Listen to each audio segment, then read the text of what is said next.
Okay. Itulah kak. Macam kata aku. Okey. Dan yang kedua iaitu anak muda zaman sekarang lebih mengutamakan nafsu dan mengabaikan implikasi terhadap jati diri mereka. Iaitu apabila anak muda zaman sekarang memilih untuk berlaku tidak jujur dalam menuntut ilmu, sedangkan bila kita menuntut ilmu ini kejujuran dalam diri untuk menerima ilmu itu secara berkat daripada guru. Okey, jadi mari kita lihat apakah tindakan yang diambil oleh anak muda zaman sekarang sehingga menyebabkan mereka sanggup menggandakan jati diri mereka terhadap benda ini.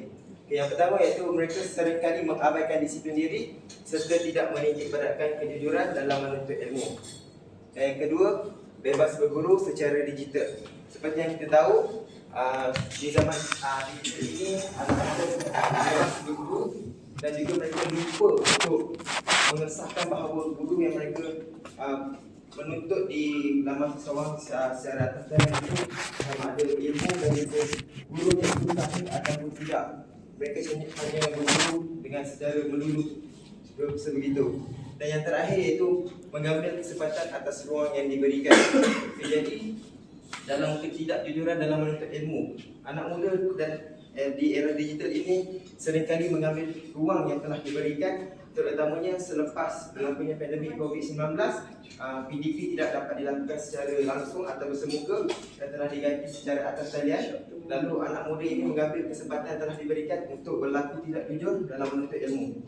Dan antara contoh yang saya dapat bagi ialah menggunakan perkhidmatan yang bersifat terbuka. Iaitu kita boleh melihat apabila anak muda zaman sekarang menimba ilmu, mereka menggunakan servis-servis yang telah disediakan di dalam atas talian, di laman sawang ataupun juga di seperti contoh kedai di atas talian seperti Shopee dan sebagainya untuk menyiapkan tugasan tanpa menggunakan idea mereka sendiri.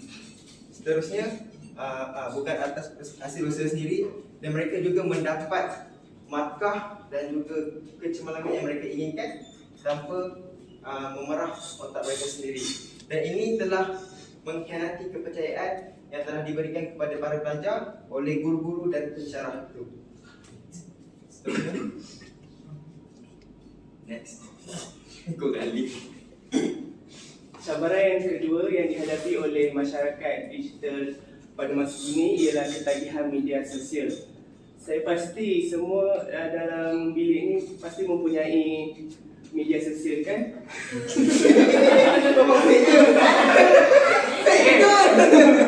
Media sosial ini dapat didefinisikan platform digital dan teknologi yang membenarkan pengguna untuk berkongsi maklumat, mencipta dan bertukar informasi, idea dan kandungan melalui komuniti jaringan alam maya.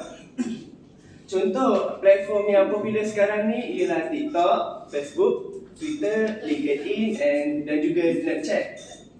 Ada Metro. Okey, seperti yang kita tahu, fitrah manusia ni kita sering ingin berhubung atau berkomunikasi. Jadinya kita perasaan kekitaan tu kita nak ada lah. Jadi mereka juga mahu merasai diri mereka berkait dengan manusia lain, sebagai contoh dari segi minat dan hobi.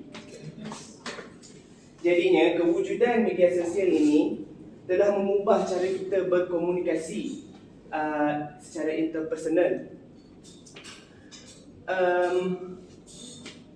Penggunaan ketagihan media sosial ini juga merujuk kepada penggunaan media sosial yang berlebihan dan tidak rasional sehingga mengganggu aspek lain dalam kehidupan seharian seseorang. Jadinya semua benda sekarang dekat hujung jari kita dan kita dapat akses media sosial ni anywhere, anytime. Jadinya potensi untuk berlaku ketagihan itu adalah tinggi.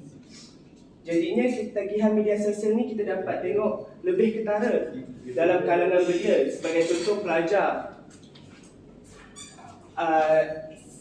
Sebuah penyelidikan dibuat di China yang mengkaji tentang hubungan ketagihan media sosial ini kepada pelajar.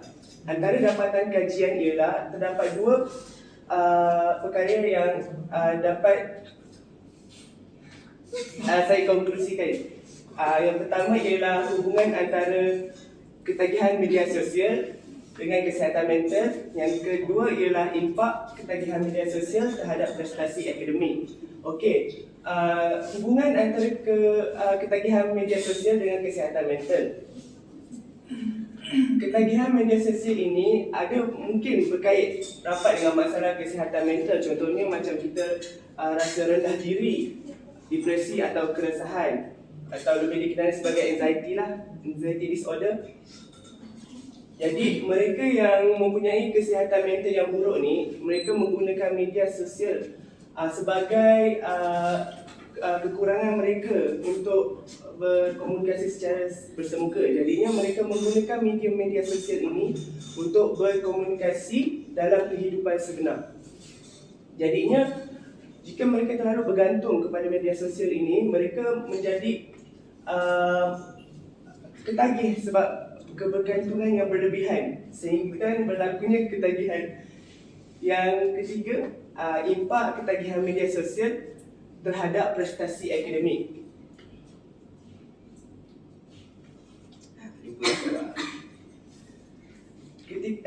Ketagihan media sosial dapat menjejaskan prestasi akademik dalam kalangan pelajar. Ada 3 penjelasan yang saya akan jelaskan. Yang pertama, ketagihan media sosial ini menyebabkan lebih banyak masa dihabiskan di media sosial dan kurang masa untuk mereka belajar. Jadinya hal ini mengganggu pengurusan masa pelajar dan seterusnya mempengaruhi pencapaian akademik. Yang kedua, ketagihan media sosial ini dia mengganggu kerja pelajar dengan mengalihkan perhatian mereka sehingga membuatkan mereka tidak fokus. Selain itu, penyelidikan ada menunjukkan bahawa melakukan beberapa tugasan secara serentak mempunyai kesan negatif terhadap prestasi tugas tertentulah, tugas yang kita nak buat tu.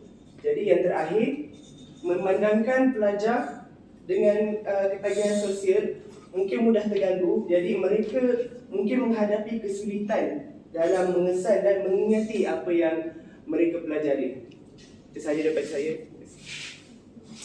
Okey, seterusnya, Assalamualaikum. Seterusnya adalah budaya rasuah kian merebak. Budaya rasuah ni merupakan salah satu cabaran ketulisan jati diri yang memberi kesan atau impak terhadap negara kita. Alright, yang pertama adalah rasuah perosak peradaban negara. Okey, Cak tolong baca dulu. Rasuah perosak peradaban negara. Kat bawah dia. Terlalu banyak penyelewengan produksi dan rasuah dan sekecil-kecil kes sehingga besar-besar kes yang melibatkan orang-orang ternama. Okey, dari situ kita boleh dapat bahawa dalam negara kita ni terlalu banyak rasuah. Tak kisahlah kuasa. Beri rasuah ke, ambil rasuah ke, cuci duit ke. Cuci duit tu Money laundering ke? tak payah. Daripada sekecil-kecil orang kepada orang besar-besar, maksudnya orang politik tak terkecuali lah kan. Bila orang politik pun ambil rasuah, orang besar ni ambil rasuah, tu bayangkan apa future negara kita ni. Lingkup kan? Memang lingkup.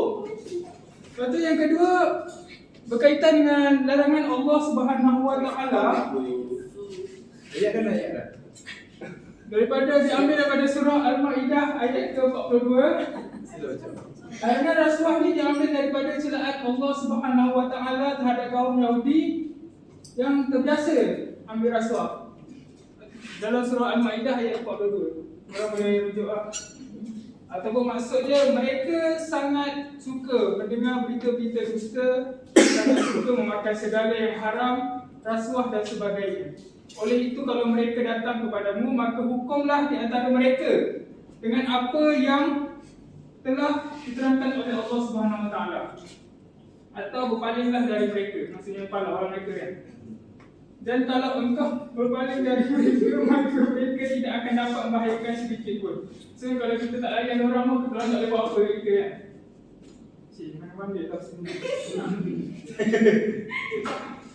Dan jika engkau menghukum, maka hukumlah di antara mereka dengan adil.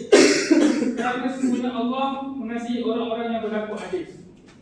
Okey, yang ketiga adalah kesan daripada budaya rasuah ni. Bila kita mengamalkan rasuah, kan? Bila kita mengamalkan rasuah ni, Bukan kita lah. jika kita mengamalkan rasuah, kan? Ekonomi negara kita ni mesti bodoh.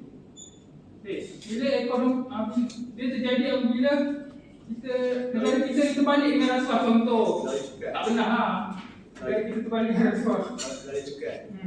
Lepas tu negara-negara luar ni macam tak percaya lah kat negara kita. Diorang tak percaya lah. Diorang semua lari tak nak melapor. So bila diorang lari dari negara kita ni, akibatnya nilai mata wang kita jatuh. So itu akan menyebabkan starving millionaires. Starving millionaires ni maksudnya kita duit banyak, juta-juta kita ada. Macam contoh negara Zimbabwe, juta-juta duit dia, tapi tak boleh beli apa. Nak beli makanan pun susah, nak beli tiket bas pun susah. Itu kesan je lah. Okey. Seterusnya, alamak, patutnya ni kat awal ni. Seterusnya rasuah ni dia terbagi pada 3 golongan. Koruptor, oportunis dengan orang yang berintegriti. Koruptor ni maksudnya dia pandang ambil peluang lah. Peluang apa yang dia ada, apa je peluang, 5. Lepas tu oportunis ni dia tengok dulu. Kalau macam tak kantong ni baru dia ambil.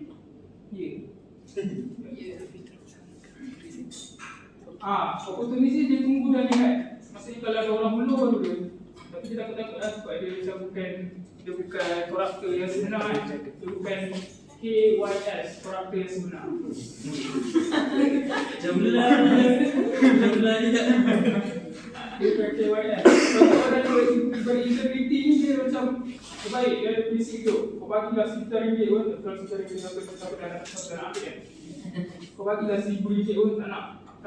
Aku berpegang teguh kepada undang-undang, bahawa berpegang teguh dengan undang-undang, dan Allah Subhanahu Wa Taala melihat apa yang aku buat ni. Okey? Faham? Ada soalan? Integriti. Tadi dia berpegang teguh. Dia tak tahu buat benda tu. Dia bukan KYS lah. Dia tak bagi hijau. Yang adik ni.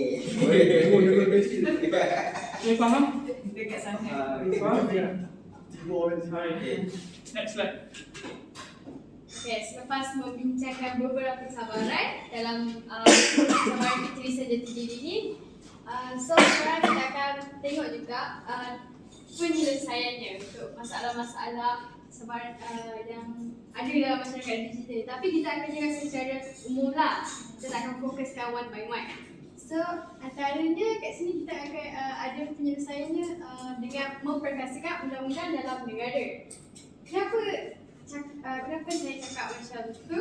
Sebab kalau kita perasan undang-undang dalam negara ni kita rasa lah macam dah tak ketat. Macam kadang-kadang tu undang-undang tu dia tak, seorang tak ambil peduli pun sebenarnya. Contohnya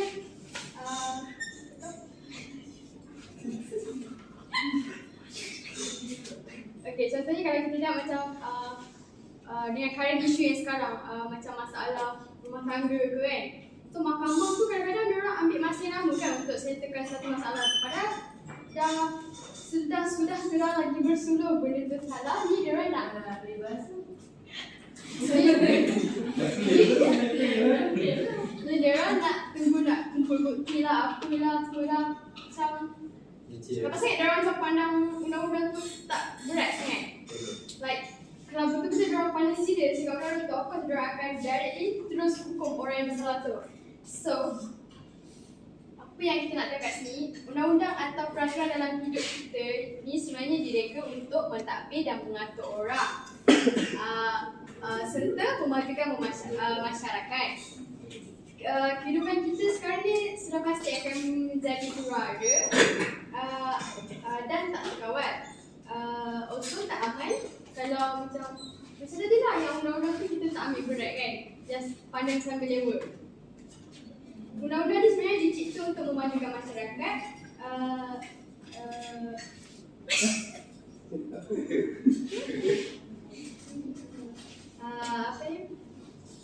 Walaupun biasanya macam bila orang melanggar undang-undang ni, kita fikir of course diorang akan terus dihukum. Tapi sebenarnya di sebalik undang-undang ni, ianya direka bukanlah sekadar untuk menghukum sebenarnya.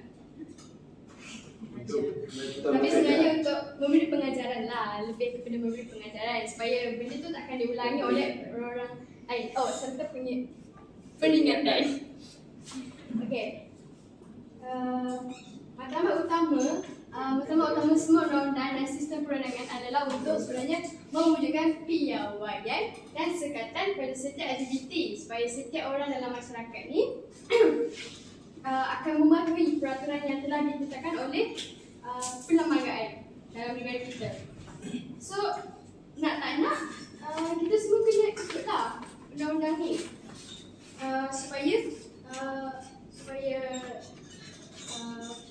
masalah-masalah yang tadi ini tu takkan berlaku. Contohnya macam cabaran tadi, rasuah lah, tadi ketagihan media sosial. Kalau ketagihan media sosial tu maybe kita boleh libatkan dengan masalah media sosial yang macam cyberbullying. Okay, macam tu lah. Okay, next, selain meletakkan standard atau batasan kepada tindak tanduk manusia, undang-undang juga bertujuan mengekalkan dan mewujudkan ketenteraman dalam masyarakat. Ia sebenarnya bertujuan memberhentikan dan menghalang akhir masyarakat daripada melakukan perkara jahat atau yang tidak bermoral lah. Okay. So, yang last point ni sebenarnya ni adalah salah satu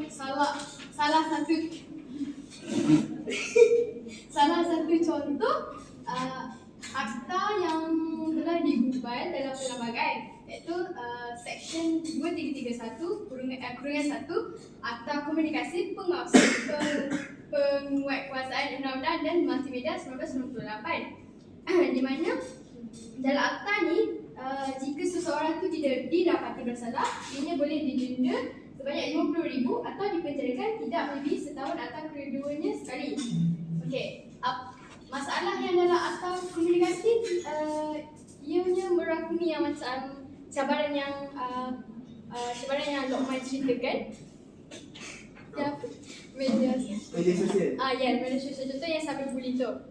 So, melalui akta ni, seseorang tu akan dikenakan denda sebanyak RM50,000 atas kesalahan yang telah dibuat. So, itu sahaja daripada saya. Okay, next kita akan move kepada penyelesaian yang kedua, iaitu riset dan inovasi. Riset di sini bermaksud mengambil langkah mundur dan memperbaiki semula kesalahan-kesalahan yang telah kita lakukan sebelum ini. Contohnya digital kan, digital ni dia tidak limited only kepada social media, but dia merangkumi kepada semua inovasi yang dia merangkumi kepada teknologi lah. So kita perlu berehat sebentar, kita berfikir balik.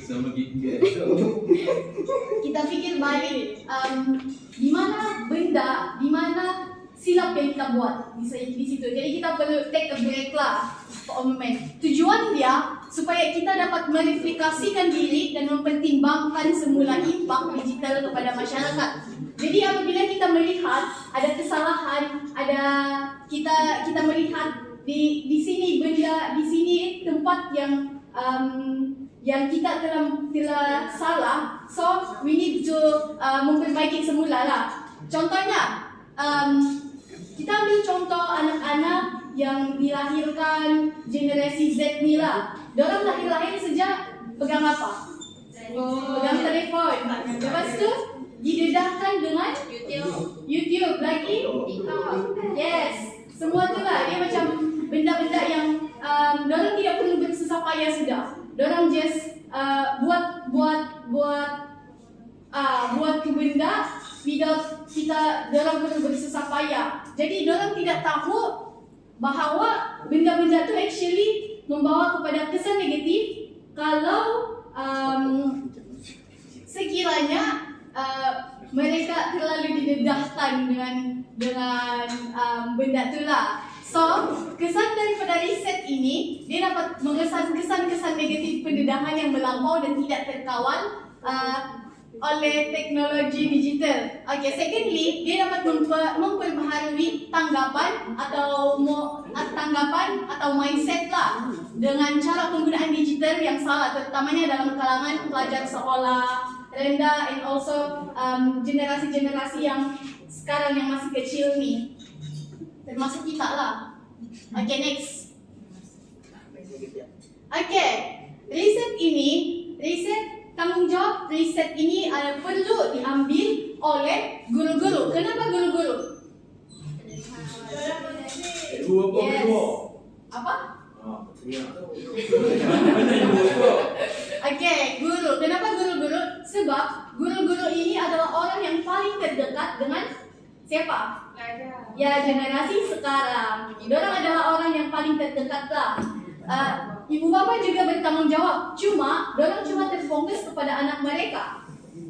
Karena anak yang lain, diorang tidak dapat, diorang macam susah sedikit untuk komunikasi lah dengan diorang. So, guru-guru adalah orang yang paling terdekat dengan semua anak-anak yang dalam masyarakat nih. So, guru-guru juga mempunyai pengetahuan yang lebih. Diorang dididik khas untuk mendidik anak-anak. So, that's why guru-guru ini tanggung jawab diorang sangat besar sebenarnya. Okay, langkah-langkah yang boleh diambil oleh guru-guru adalah mengadakan program bijak digital. Siapa ada ide apa tuh program bijak digital? Okay, tidak tahu. It's more like dia bagi ceramah, lepas tu ada apa lagi selalu ada? Motivasi lah macam tu. Ya, dia bagi kesedaran kepada anak-anak bahawa ya, diorang ni sebenarnya menggunakan digital itu tidak salah. Cuma apa yang perlu? Ya, kita perlu menggunakan dengan bijak, menetapkan masa yang sepatutnya. Ya, jangan terlalu bergantung dengan digital sebab dia boleh merosakkan fikiran kita semua, terutama anak-anak lah. So, kesan dia dapat mendidik generasi baru menjadi pengguna digital yang digital dan dapat memperbaharui minda pikiran mereka mengenai teknologi digital ini. Okay, next. Okay, inovasi pula bermaksud pembaharuan dalam teknologi yang sedia ada. Sekarang ini teknologi kita sudah ada kan? So, inovasi ini diperlukan lagi supaya kita dapat memperbaiki kesalahan-kesalahan yang telah terjadi. Okay, tujuan dia adalah untuk kita dapat menghabiskan waktu dalam menggunakan digital. Contohnya, mencipta inovasi untuk menjejaki masa yang telah diluangkan dalam menggunakan digital. Sebenarnya ini dia, kalau kita perasan dalam TikTok, sebagai contohnya dalam TikTok Instagram kan, kita boleh tengok berapa masa sudah kita spend untuk di dalam application. Jadi di sana kita dapat mengawal dan kita dapat kita dapat nampak lah berapa lama sudah kita dalam application itu. Jadi kita macam sedarlah, lama sih sudah 10 jam di sini. Saya perlu cut sedikit waktu saya untuk buat benda-benda yang lain gitu. So, kesan dia di sini, pengguna dapat melihat masa yang telah dihabiskan dalam penggunaan sesuatu digital macam yang saya mention tadi lah. Okay. Dan last one is pengguna dapat menghabiskan masa mereka untuk hal-hal yang tidak memberi kesan yang berfaedah. So, saya rasa itu saja dari kumpulan kami. Ada apa-apa soalan?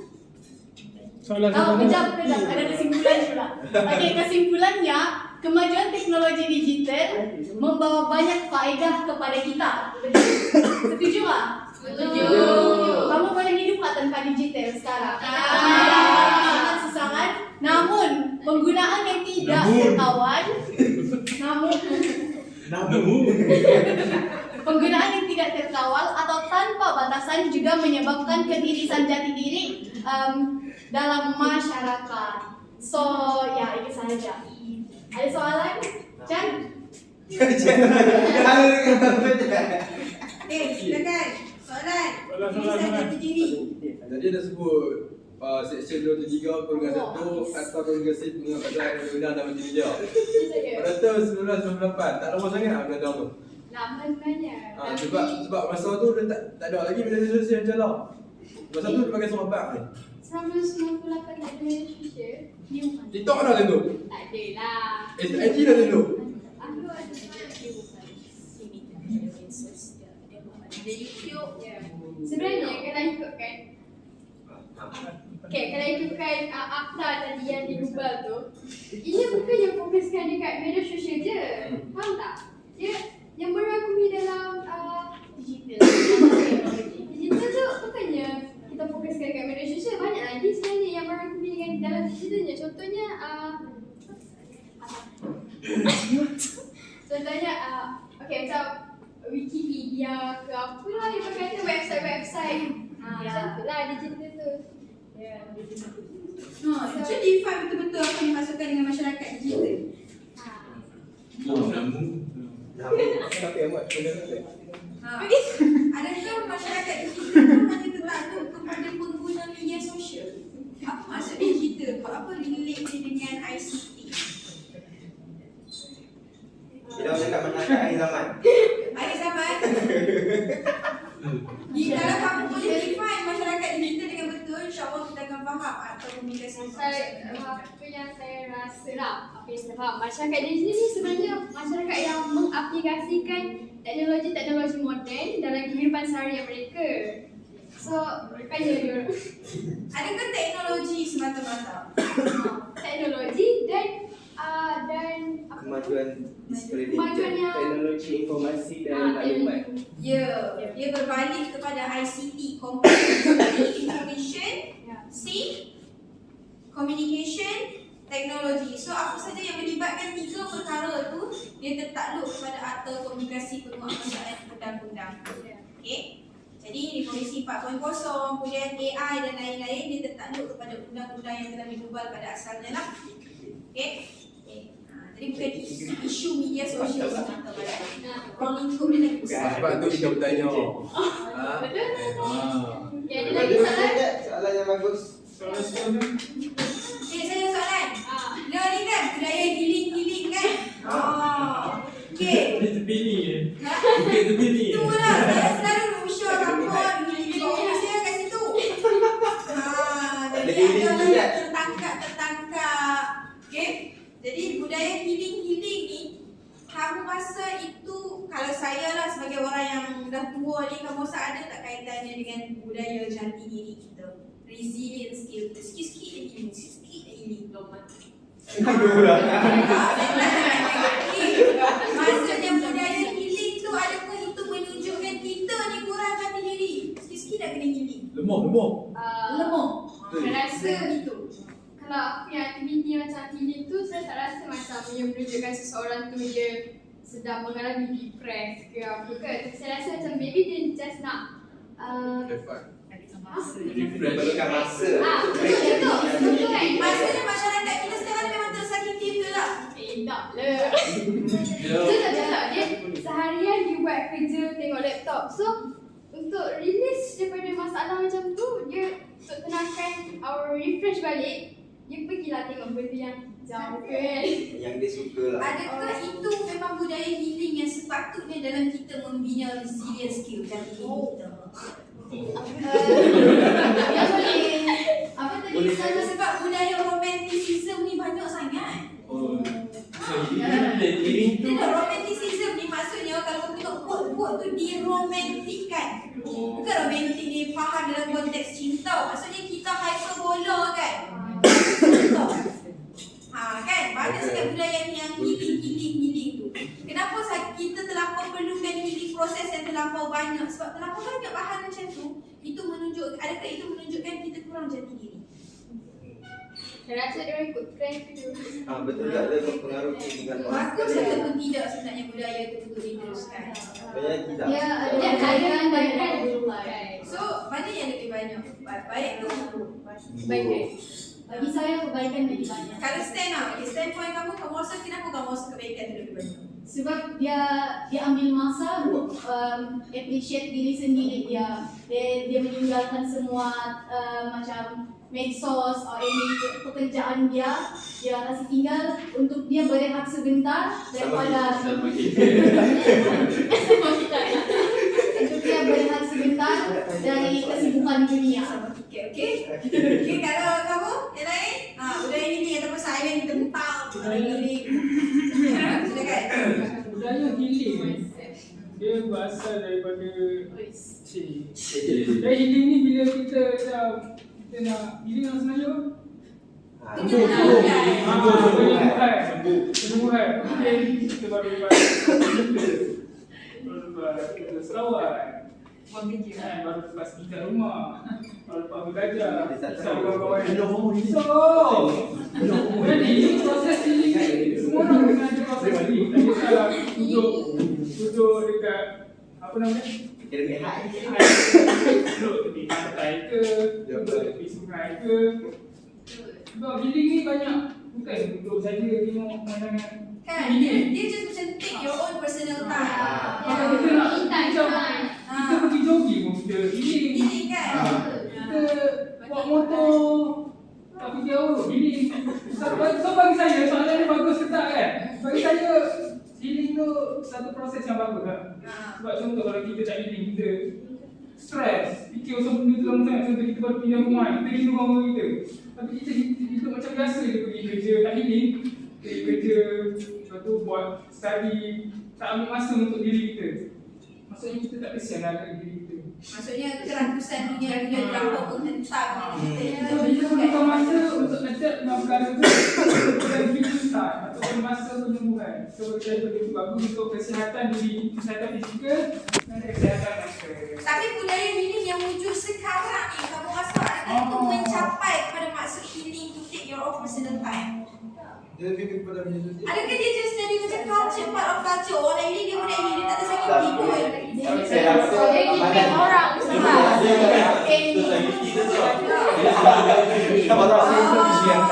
Sebab aku rasa benda tu bagus tau. Untuk dalam pembinaan sendiri.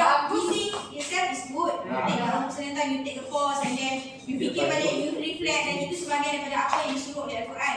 Dan of course dalam Islam kita tahu healing, the best process of healing adalah dengan kita mendekatkan diri kita dengan Tuhan. Itu adalah healing yang sebenar kan. Tapi ada juga secara psikologi, bukan kita tak iktiraf, tapi kita tahu dalam Islam pun memberi ruang, kita memberi ruang kepada diri kita. Cuma budaya yang sekarang wujud ni, apa yang kita ada budaya ni yang tu akan membentuk jati diri. Aku tengok dekat media sosial, kita pun cerita pasal masyarakat digital. Adakah yang tu membantu kepada pembinaan jati diri tu? Ataupun semua orang nak healing tu? dia sebenarnya kamu mau jawab apa? Okey, bagi saya apa yang kita healing, budaya healing sekarang ni dia baik atau tidak kan soalan dia. Macam mana dia depend kepada diri sendiri itulah. Apa yang dia mau, apa tujuan dia sebenar, apa tujuan dia. Sebab kalau itu kan budaya kita memang dulu dah ada dah, semua dulu kita bagi terapi. Dan pada masa tu apa kita tidak kongsi benda-benda yang kita buat ni. Kita tak Jadi tunjukkan saya semua orang. masukkan budaya romanticism. Jangan romanticism part of love sahaja. Tapi maksudnya kita cantikkan satu benda, kita hyperbolakan benda tu, yang tu yang kita panggil budaya romanticism. Dan the best healing process adalah you seek for the knowledge. Let's say, sebagai contoh paling senang, kita dalam proses broken, let's say, tak kisahlah broken dengan siapa ke, broken dengan dunia sekalipun, Tapi mancing. Bimancing itu sebahagian daripada healing proses. Dan macam mana kita nak mengembalikan jati diri. Of course, contoh kita dalam proses rejection sebagai contoh, kita akan ada masa yang kita rasa kita ni useless, kita rasa kita ni worthless, tak ada minat. So the best healing process adalah you seek for the knowledge. Okay? Saya rasa kamu mesti dah mengalami benda ni, apa pada tua-tua kan? Jadi healing proses yang terbaik tu adalah kamu mencari knowledge. Maksudnya kita bukan knowledge semata-mata apa pengen ceramah, tapi kita mencari hikmah setiap apa perkara yang berlaku kepada kita. Itu adalah long lasting process. As compared to budaya healing yang ada sekarang, sikit nak healing. Tapi sebenarnya dia tidak mencapai kepada matlamat untuk heal diri kita yang sebenar. Sekejap ni tengok orang makan fries.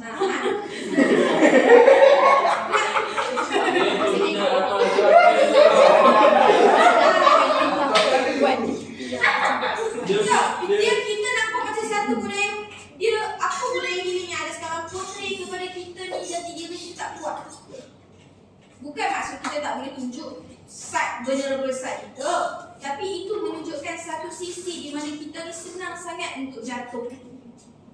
Sebab healing maksudnya pada asalnya adalah kita take a pause, kita rest daripada segala yang berlaku dalam kehidupan. Contoh apa stress dalam kelas ni, of course nak balik kelas lagi pun, nak balik itu adalah healing proses untuk kita setiap orang juga kan. Cuma apa yang berlaku budaya digital sekarang yang ada itu menyebabkan ketirisan jati diri. Tahu, dengan cara tu orang boleh tahu cara kehidupan kita macam mana, itu cara nanti orang nak target kehidupan kita ke depan. Orang nak attack kita, orang tahu zaman sekarang ni suka kepada budaya romanticism. Sebab tu lah ni buku yang paling dia punya sold out yang paling tinggi lah ni buku tentang apa? Tak ada orang cerita orang nak cerita Freemason ke Daga ke. Buku tu tak terjual dah. Okay? Sekarang ni adalah budaya healing. Nampak? Ketirisan dari diri kita tu, benda tu akan menjadi target kepada masa depan kita. Jadi healing tak ada masalah maksud dia, tapi budaya digital yang digunakan sekarang, itu adalah budaya yang sebenarnya di pandangan saya orang tua ni kurang sihat. Kurang sihat. Nak syok-syok tu boleh lah, tapi scroll TikTok tu lagi orang tua ni cuma bila tengok. Selfie. Ada? Tengok parlimen. Tu lah hasil Dr. Z didik apa kan?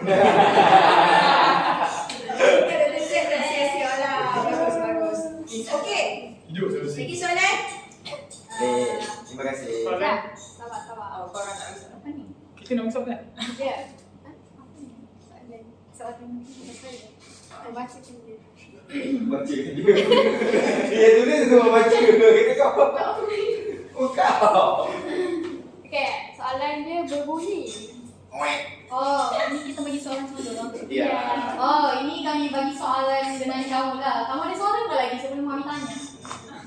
Ada lagi soalan tapi apa lah? Soalan random dari kita orang. Okey, tanya. Tanya. Okey. Ada. Siapa? Ada. Adalah dia. Ada dapat pakai healing dengan Lukman?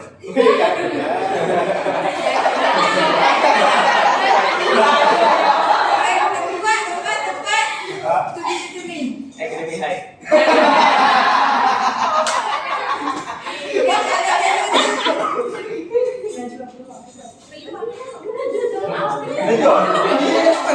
Soalan tak bagi dah ni memang tak jawab.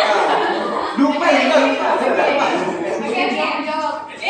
Okey, apa yang tadi yang cerita pasal apa? Peranan guru. Right. Peranan guru tu kan, penjelasan dia tadi cakap dia buat program motivasi. Jadi, of course akan ada setengah pelajar yang dah bosan sebab rasa ngantuk lah apa dia kan. And then takkan tak dengar apa yang disampaikan dalam program tu. Jadi selain daripada program tu kan, program apa lagi yang boleh cikgu buat untuk pelajar gunakan aplikan gadget tu dengan baik, dengan cara yang betul. Apa program tu? Mana tu soalan Najwa? Ya, soalan Najwa. Najwa yang Lukman jawab. Random lah, tu kan. Siapa? Ni kami tanya orang. Siapa yang rasa Najwa boleh jawab? Ajak, bukan nak ukur tu. Dia Academy High makan pizza. Najwa jawab salah pun nak makan betul.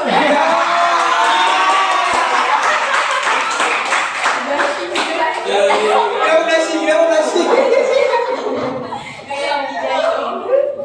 silakan Najwa. Okey. Saya malu-malu pula.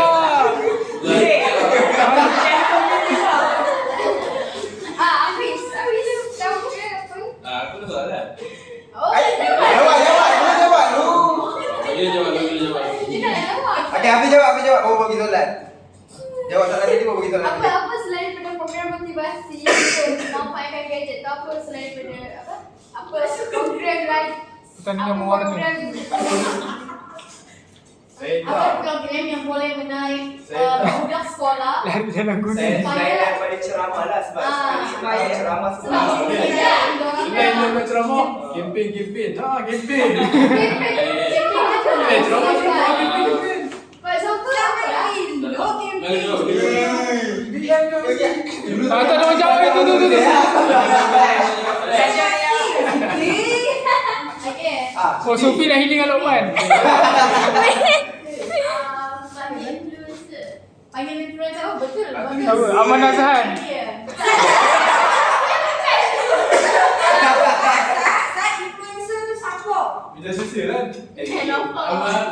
Orang yang besar. Tapi macam mana dia gunakan influencer tu untuk attract? Macam mana dia nak gunakan cara menggunakan gadget tu dengan baik? Budak-budak suka ni Am.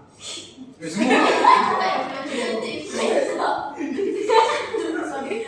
macam contoh lah lagi Amal. Ide Rami. Cuba kami caras, Ide Rami. Kami caras Lukman. Sufi cuba cuba dengan Najwa ni kan. contoh Najwa dah saya dulu. contoh lah jenazah.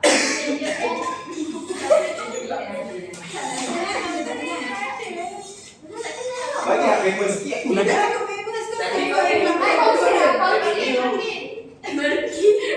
Siapa? Aku kapak.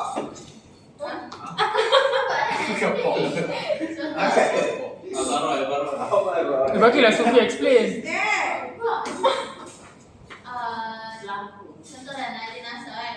Kalau tengok dia punya Twitter, Cerita tu. kalau tengok dia punya Twitter, banyak je ikut Twitter kan, Twitter.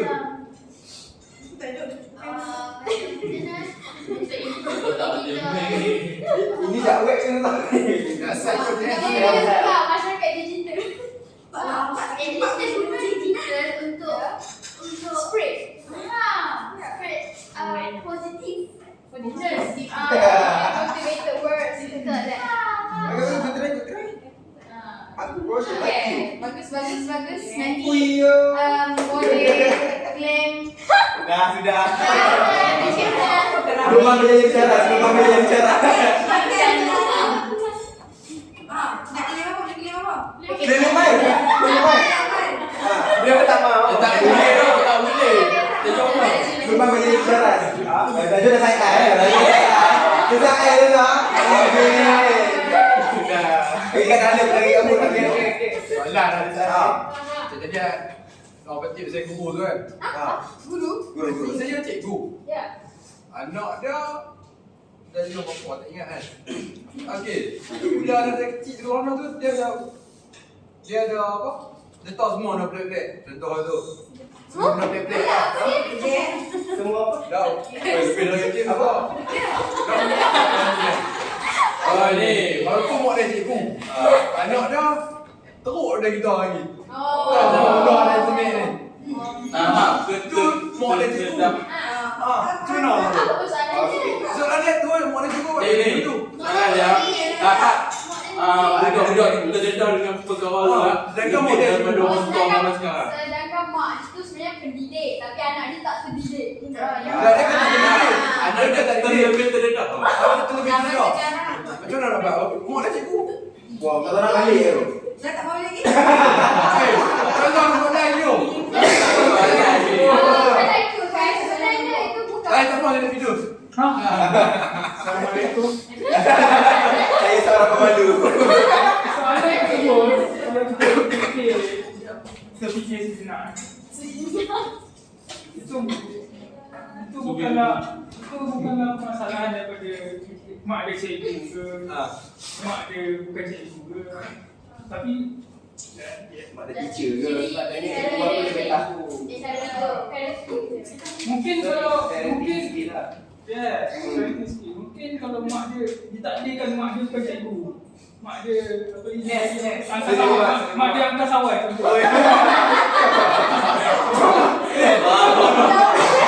Jauh sangat. Saya punya ni.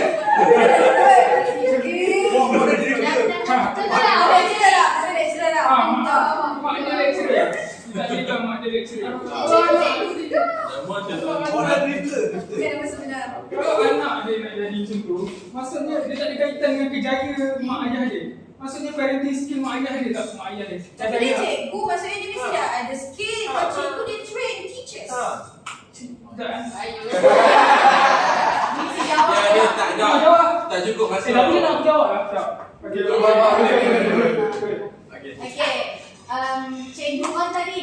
Okay, Selalunya guru-guru ini dorang akan mengajar anak-anak dorang sangat strict sehingga anak-anak dorang tuh dorang tidak tahu dan dorang tidak dapat rasa apa benda anak yang bukan cikgu itu buat. So, bila dorang bercampur dengan rekan-rekan yang lain, dorang akan merasa macam, oh begini rasa dia untuk dapat bebas daripada apa yang my parents ajar saya lah gitu. Jadi dari sana dorang akan merasa macam mau bebas lagi, tapi di belakang pengetahuan parents dorang begitu.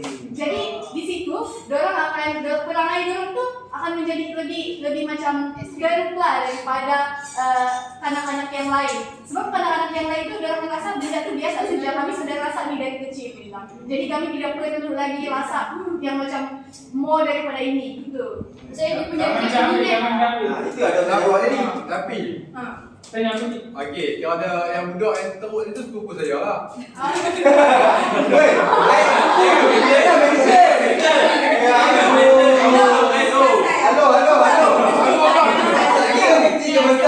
buat cikgu. Aku buat cikgu. Bukan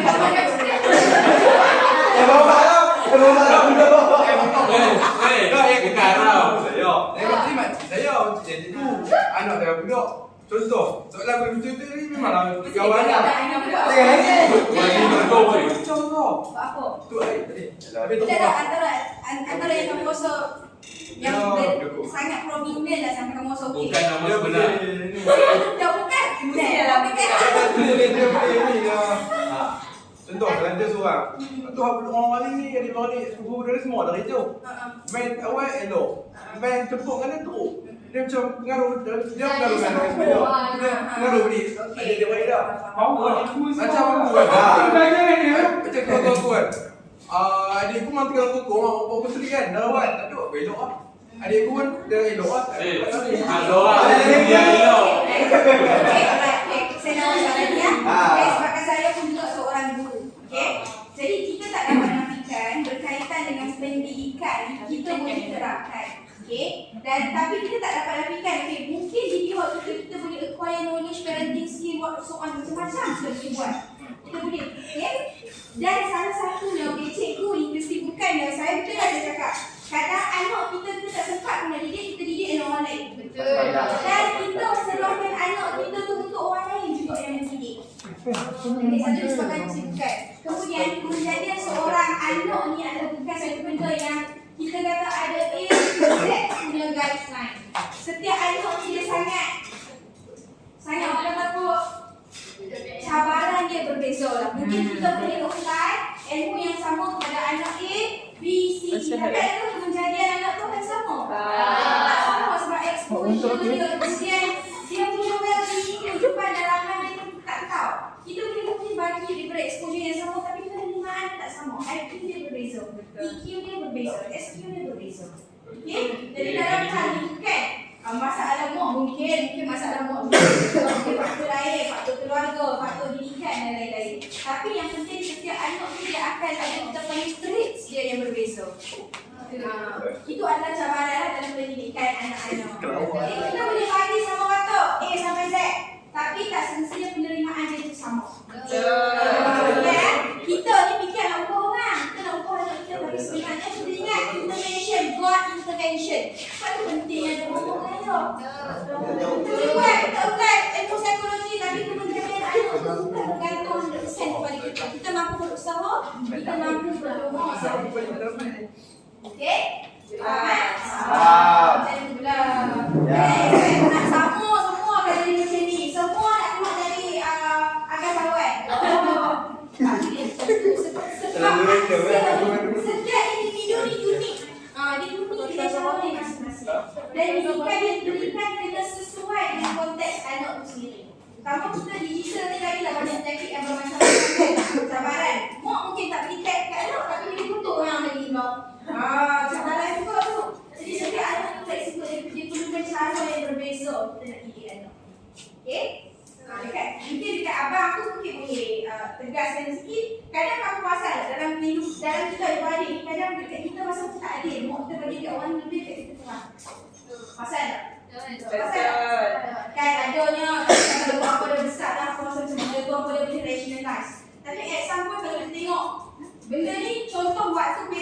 awal lahir tu pun kita nampak demand ni lain. Atau kalau besar ni kadang mokpok ni, kalau saya dia dalam family saya rasa okey, attention dia berikan kepada saya kurang disebabkan saya ni seorang yang boleh dikari. Memanglah at some point kita rasa tak ada, kita nak attention kot kan. Tapi sebenarnya kadang mokpok ni yang bagi isi pada ni hal aku lah. Tak dapat nafikan ada juga defisit yang berlaku. Contoh mokpok yang pukul mata kan. Kadang mokpok ni dia nampak yang ni perlukan attention yang lebih.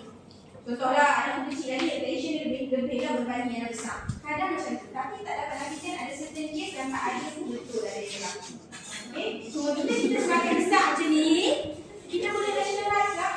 Kita ada usah dulu fikir. Takkan sampai tu nak salah mokpok. Waktu dia pun dah tidak ingat kita kena stop cycle tu. Faham? Stop cycle tu. Faham tak? Okey, tu berkaitan kan? Masuk tidur. Sejak kan, kamu kata tanggungjawab guru adalah orang yang paling dekat sekali dengan student. Tapi zaman sekarang ni, mokpok macam koyok kan. Sejak, macam mana nak mengatasi masalah tu? Sebab saya sampai satu tahap dah macam okey, penat nak cakap apa sebenarnya. kita akan dengar. Tak, sebab dia nilainya daripada awal bagaimana pendidikan tu dijadikan sebagai dagangan. Nampak sekolah orang kaya? Kan? So aku bayar duit banyak ni, so you have to take care my children macam ni. So buat sikit tak boleh. So bila nilai ilmu tu didagangkan, that's why kita nampak sekarang kemujadian tu semakin kurang. Kan tak banyak, aku tak boleh didik. Mak banyak, aku tak boleh didik. Ataupun mokpok ni pun disebabkan dia rasa dia boleh buat apa saja. So nilai tu, knowledge tu diberi nilai. Harga dia berapa. That's why kemujadian tu semakin kurang. Kita kena betulkan kita punya persepsi. Bukan setakat tu dalam konteks tu macam kamu jugalah. Kamu kena fikir, okey bila habis kamu grad nanti kamu dapat kerja. So itu juga kita panggilkan sebagai nilai pemerdagangan ilmu. Okey, bayangkan kalau kamu tak dapat kerja nanti, apa akan berlaku? Kita sendiri, diri kita macam okey, once aku menghabiskan masa aku 4 tahun. Tapi kalau kita niat kita menuntut ilmu, ada ikhlas sebahagian dari tanggungjawab kita sebagai seorang Muslim, percayalah Tuhan akan bagi rezeki kat kita dekat mana-mana, akan ada tempat kita. Yang penting kita laksanakan tanggungjawab kita tu menuntut ilmu. Sebab itu sebahagian daripada tuntutan agama. Okey? Boleh? Boleh. Okey. Soalan tak saya explain. Ada. Okey, soalan. Terima kasih. Terima kasih.